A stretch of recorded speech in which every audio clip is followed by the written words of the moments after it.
বিশাল আসমানের মালিক, বিস্তীর্ণ জমিনের মালিক আল্লাহ তাআলা, তাকিয়ে দেখো তোমার এই মাঠের মধ্যে আমরা কতগুলি তোমার আল্লাহ বান্দা জীবনে অসংখ্য ভুলের বোঝা মাথায় নিয়ে সেই মাগরিবের পর থেকে নিয়ে পর্যন্ত এখানে গুরুত্বপূর্ণ আলোচনা আমরা করেছি, বলেছি, শুনেছি।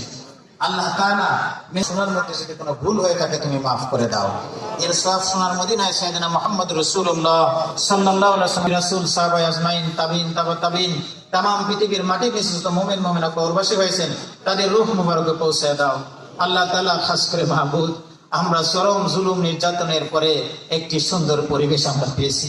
রব্বুল আলামিন মেহেরবানি করে এই পরিবেশটাকে তুমি ইসলাম প্রতিষ্ঠার কাজে লাগানোর তৌফিক দান করে দাও।